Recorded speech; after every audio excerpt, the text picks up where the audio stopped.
over town, and we were gonna move, and we were gonna be owing everybody. Little Mama wrote to Daddy just before we moved to there, and JB, we sure are having some cool weather here, da-da-da. I had to have a fire yesterday and today. I hope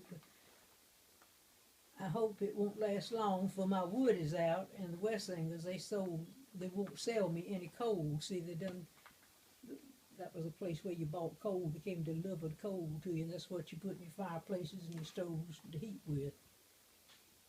I had Jeff to knock down the coal house. It was a little old shed about like this out here. They called it the coal house. That's where they'd put the coal in, deliver it to.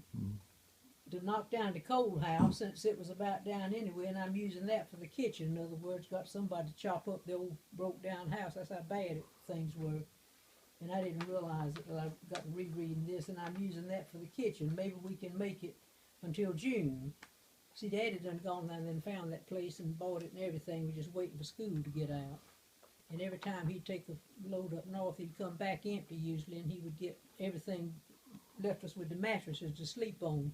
And when they finally got everything, down there, and he came through, then he put the mattresses all in the back of the tractor trailer, and Mama in the front seat with West. He was just a little thing, and took us to there and in the tractor trailer in the back end.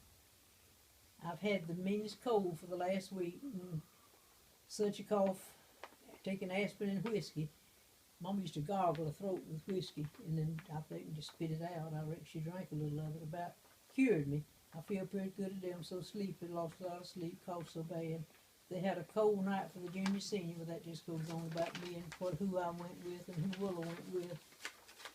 Guy's little Livingston boyfriend is in Maryland. That's the guy, girl. Anyway, you don't need to know who all that is. Just a boy I met through a classmate girl.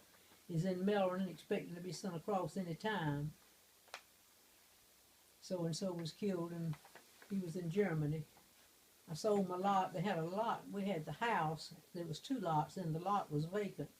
And Daddy, I think he probably had a stroke at Mama, because she went ahead and sold it. Somebody gave her the cash money, and she paid every bill that we owed around town and showed everybody. Well, Daddy was just going to come through and whisper off and take that $1,000 and hell with everybody they owed. That's just the way Daddy did. He was. Okay. Tell it like it is. Well, he would get stuff on credit going north and down. The little things he said enough that we figured out probably he owed everybody up and down the East Coast, from Florida to New York. He'd run up a bill with him, then he'd go somewhere else. Daddy didn't like to pay his bills. I sold my lot by the house to Margaret Busby last week for $1,000. Joe, that's her first cousin. Joe was her first cousin on her daddy's side, and Gwenny was the first cousin on Mama's side, and they married. So that made us double third cousins to their children. Joe said I couldn't sell the house and the other lot until the children were of age. See, Mama left it to Mama, and then it's like, I've forgotten what they called, entailed on down the line. Well, they got some kind of paper and got me and Willow to sign it. We were old enough to do it, and took it, and the lawyers finangled it, and they got it where the house could be sold. I think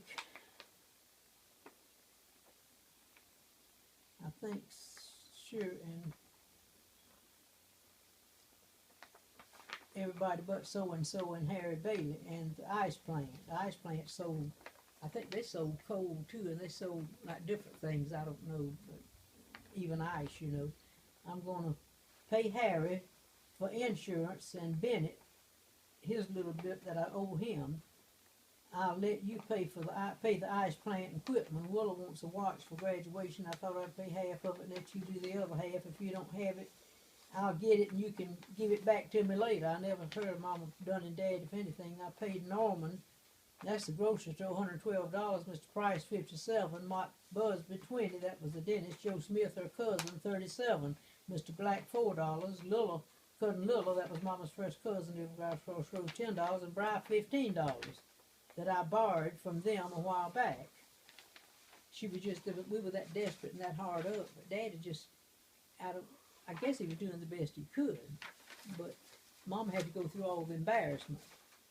Daddy didn't give a damn. Mr. Busby, Dr. Busby, 28, I got me a few underclothes, but dresses are hard to find in big sizes. Mama was real big back then.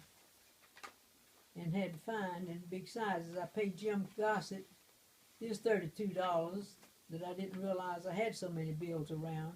They got to coming and knocking on the door and telling them, I understand you're going to move, you know, how about paying me, or something to that effect. They just was swarming at them. 1944 to Mr. Sadins, he sent it back.